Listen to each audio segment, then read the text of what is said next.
This could be a fun story for you, and it's about the day that 5-MeO-DMT told me to stop coming back. And, I share this with my students all the time because they ask me, why I don't do full releases of 5-MeO-DMT anymore.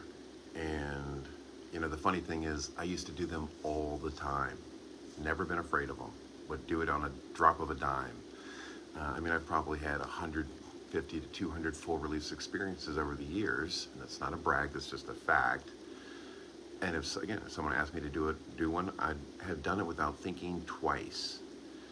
But then something shifted, right?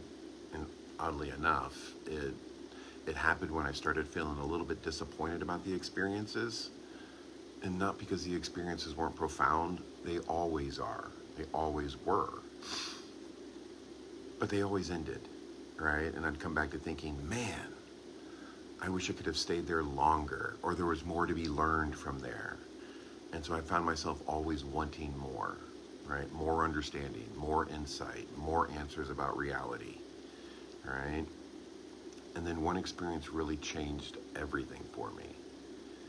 And, during the journey, I became aware of what I, felt like a presence, right? Was it my subconscious? Was it consciousness itself? Was it something like beyond me? I honestly don't know. And it doesn't matter, right? There it again, trying to solve the riddle.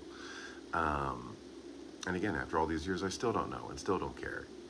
Because what mattered wasn't what it was, it's what I did with it and what happened next.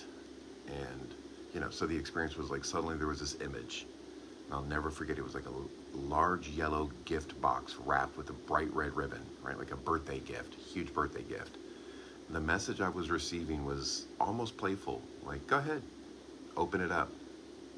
You've spent years trying to understand reality. You've been searching for the answers to the universe, right? Well, here they all are, right in there. Go ahead, open it up.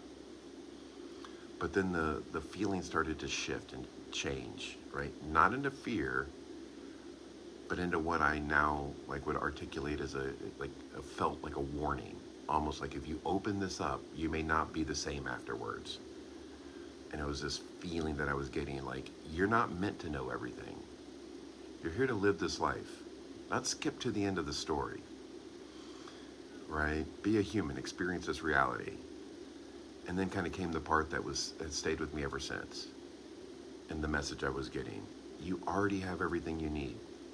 Stop coming back looking for more information. Live what you've already learned, right?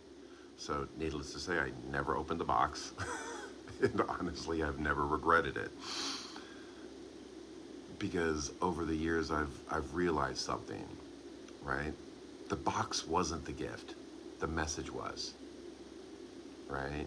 And how profoundly it changed me. At some point, I had unknowingly shifted from seeking awakening to seeking information. One more insight, one more revelation, one more piece of the puzzle, right? And I can see that now as maybe just another form of an attachment.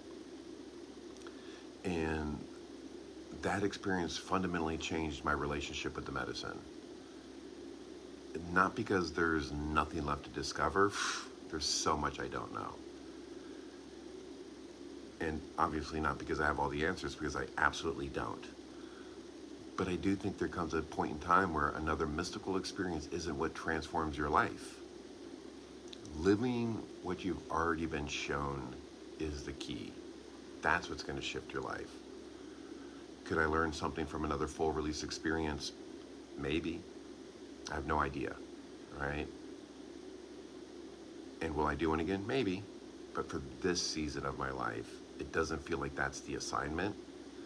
And it hasn't been for years. The assignment actually feels pretty simple. Love my wife. Be present with my son and my daughter. Do meaningful work. Serve people. Show up with humility. Keep growing. And most importantly, embody the lessons you've already been given. Right? Because I think maybe the deepest teaching isn't hidden in another ceremony. It's probably hidden in finally living all the information that you've been given through an embodiment, which is why we wrote the embodiment protocol. So I hope this one lands for you. Please like and subscribe. Take care.